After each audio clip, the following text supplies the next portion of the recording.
నమస్తే, welcome to our channel. జ్యోతిష్య వాస్తు పండితురాలు దశక కామేశ్వరి గారు ఉన్నారు, వారితో మాట్లాడదాం. నమస్తే మేడం. నమస్కారం అమ్మా. మనకి సంవత్సరం అంతా వచ్చే పౌర్ణమి, ప్రతి మాస పౌర్ణమి కూడా ఒక్కొక్క విశిష్టత మేడం. అలాగే మొన్న కార్తీక పౌర్ణమి చాలా వైభవంగా, అసలు కార్తీక పౌర్ణమి అంటే చెప్పనవసరం లేదు, ప్రతి ఒక్కళ్ళు కూడా ఆరాధిస్తారు. ఇంక ఇప్పుడు వచ్చేది మార్గశిర పౌర్ణమి. మార్గశిర పౌర్ణమి కూడా చాలా మంచిది, అమ్మవారి ఆరాధనకి అనేది చాలా సార్లు వింటూ ఉంటాం మనం. సో అటువంటి మార్గశిర పౌర్ణమిని ఎలా చేసుకుంటే మనం అనుకున్న కోరికలు కానీ, లేకపోతే మనం అనుకున్న పనులు కానీ చాలా చక్కగా జరిగి మన జీవితాల్లో ఆ పౌర్ణమి వెలుగు, ఆ వెలుగు కోసమే కదా మనం కూడా పరితపించేది. సో అటువంటి వెలుగు ఇస్తుంది అంటే మార్గశిర పౌర్ణమి ఎలా చేయాలంటారు, దాని విధి విధానాల గురించి చెప్పండి. తప్పకుండా. మార్గశిర పౌర్ణమికి మరో పేరు ఉంది, దత్తాత్రేయుడు పూర్ణిమ, గురు పౌర్ణిమ, జయంతి. అవునండి. తర్వాత కోరల పున్నమి. యమదృష్ట కాలంలో ఆయన కోరలు బయటికి వచ్చి ఉంటాయి కదా మనకి, ఆ శరదృతువు నుంచి.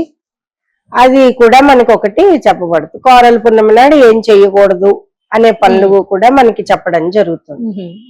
అయితే మార్గశిర పున్నమి నాడు గురు పూజ చేసుకోవడం మంచిది. మనం ప్రతినిత్యం గురు పూజ చేస్తున్నాం, కానీ అది గురు పూజను ఎవరికి తెలియట్లేదు. ఇవాళ తిథి, వారం, నక్షత్రం తెలుసుకోవడం, బ్రహ్మదేవుడు మన గురువు, ఆయన కాలాన్ని గురించి చెప్పేవాడు ఆయనే. కానీ బ్రహ్మదేవుడికి పూజలు లేనందున ఆ శాపం మూలంగా ఆయన కొంచెం వెనకబడి ఇలా జరుగుతుంది. కానీ ఆయనకే ముందు మనం నమస్కారం చేసుకుంటున్నాం తిథి, వారం, వర్జన రూపంలో. మరి ఇంకా గురువులు ఉన్నారు కదా మనకి విద్య నేర్పి, మనం ఈ స్థాయికి వచ్చిన వాళ్ళని కూడా ఆ రోజును పూజించుకోవడం, వాళ్ళని గౌరవించడం, తగు మర్యాద చేయడం, పాదాభివందనాలు చేసి తాంబూలం ఇవ్వడం వలన కూడా మనకి గురుబలం పెరుగుతుంది. అసలు ఈ మార్గశిర మాసం అంతా కూడా గురువే. 9వ మాసం ధనుర్మాసం వస్తుంది. మేషరాశి నుండి మీనరాశి వరకు 9వ రాశి ధనుర్రాశిలో రవి సంచారం జరుగుతుంది. ఇది చాలా గొప్పదైన రాశి ధనుర్రాశి, సకల పుణ్యాలని కలగజేసే రాశి. దేవతలందరికీ ఉత్తరాయణం పగటి కాలం, దక్షిణాయనం ఏమో రాత్రి కాలం అయ్యి బ్రాహ్మీ ముహూర్త సమయం ఈ ధనుర్ సంక్రమణం.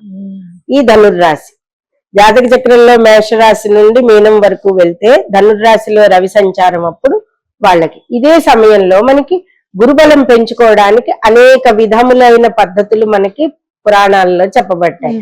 అందులో ప్రధానమైన పద్ధతి ఈ బ్రాహ్మీ ముహూర్త కాలంలో ఉట్టప్పుడు ఎప్పుడు లేచినా లేకపోయినా ఈ నెల్లాళ్ళు లేచినట్లయితే గురువు యొక్క అనుగ్రహం లభిస్తుంది. అది దత్త చరిత్ర అయినా, సుందరకాండ అయినా, లేకపోతే మీకు ఏదైనా మంత్రోపాసన ఉన్నా, ఏదైనా ఉపదేశం ఉన్నా, ఏ ఉన్నా కూడా ఈ పౌర్ణమి నాడు చేసినట్లుగా ఈ ధనుర్మాసంలో చేసినట్లయితే మనకి గురుబలం పెరుగుతుంది. ముఖ్యంగా మార్గశిర మాసాన్ని నేనే అని భగవద్గీతలో స్వామి చెప్పారు.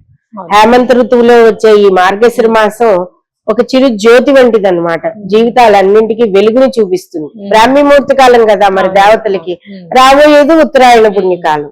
కాబట్టి ఈ చిరు వెలుగుని మనం దర్శించాలి అంటే గనక తప్పనిసరిగా ఈ పౌర్ణమి నాడు గాని, మార్గశిర మాసం అంతా గాని, ధనుర్మాసం గాని మనం చాలా విశేషంగా కూడా, ఎవరు మనల్ని అజ్ఞానాంధకారం నుంచి బయటపడేస్తారు?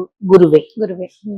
ఆ గురుస్వరూపంలో ఉన్న పరమేశ్వరుని గాని, కృష్ణం వందే జగద్గురం కృష్ణ పరమాత్ముని గాని, దత్తాత్రేయుని గాని ఆరాధన చేసినట్లయితే ఈ పౌర్ణమి నాడు మనకి చక్కటి జీవితం అంతా కూడా సుఫలితాలు ఉంటాయి. ఏదో జన్మానికో శివరాత్రి లాగా జన్మల్లో ఒక్కసారి మనం చెయ్యకూడదు. మొత్తం ఎప్పుడు వచ్చినా కూడా మార్గశిర పౌర్ణమి ఎప్పుడు వస్తుందా అని మళ్ళీ ఎదురు చూస్తూ ఉండాలి.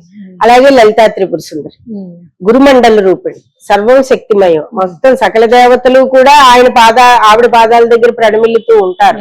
కాబట్టి మనం ఈ రోజున, ఈ మార్గశిర పౌర్ణమి రోజున ఉదయం నుంచి ఉపవాసం చేసుకుని, నక్తావ్రతం చేసుకుని, సంధ్యవేళ సరిగ్గా పండు వెన్నెల కిరణాలు పడుతున్నప్పుడు ఒక ఇత్తడి పళ్ళెం గాని, రాగి పళ్ళెంలో పోయకూడదమ్మా, ఇత్తడి పళ్ళెల్లో గాని, కనీసం గాజు పళ్ళెల్లో గాని చక్కటి పాలు పోసి, ఆవు పాలు పోసుకుని చక్కగా ఆ కిరణాలు పడేటప్పుడు అందులో అమ్మను దర్శనం చేస్తూ లలితా పారాయణ చేసినట్లయితే గనక చాలా విశేషమైన సుఫలితాలు, మామూలుగా కాదు.